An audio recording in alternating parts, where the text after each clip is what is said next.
The Haunted House by Shveni Babbar. The clearing let in the bright sunlight. The world around, although familiar, was now somehow different. Rays of sunlight poured through the gaps of the mottled trees, and a touch of wintry air rustled the leaves, blowing a raw breeze on my face. The sun was rapidly disappearing behind the horizon, and darkness was falling in. The light drizzle was a relief to my fatigued state. It pattered down on the canopy of trees above, shielding me from the worst. She stood, her ghostly apparition bright in the fading light. She watched. Darkness. I stood in the eerily quiet clearing, the darkness inevitable. It cocooned me in the perpetual black, and a fleeting thought caught my mind.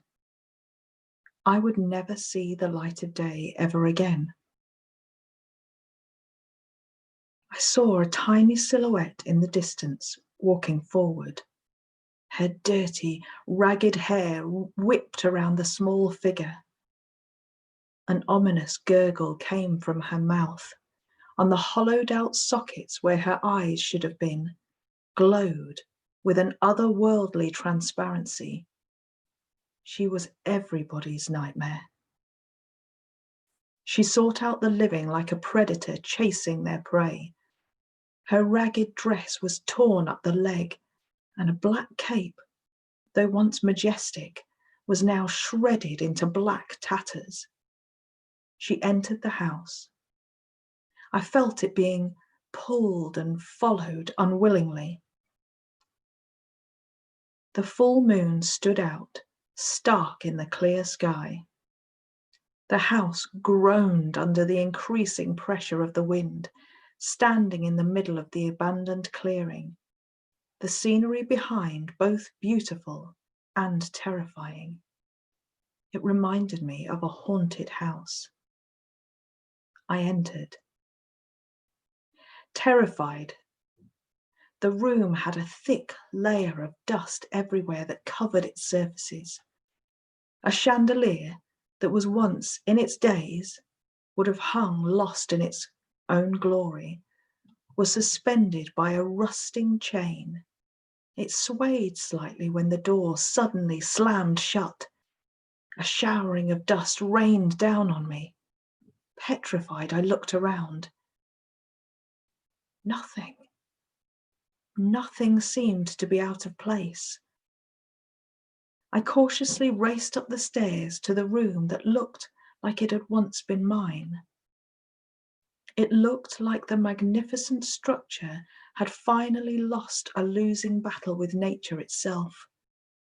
The room stank of decaying wood, and damp patches of plaster threatened to fall. Toys were scattered around the messy room, and there, on the bed, I saw a writhing figure. I screamed. I stopped. I saw a figure rising out of the bed and almost floating to me in an ethereal kind of way. I whispered a croaky, "Why?" before backing up to the wall behind me. It replied, its voice husky like it hadn't been used for decades, and spoke no more. I kept stepping backwards, knowing that it wouldn't go on for long. Eventually I would be trapped and cornered into my impending fate. Death. Gravity. I seemed to be defying it. I opened my eyes. It all came back. A body. Mine.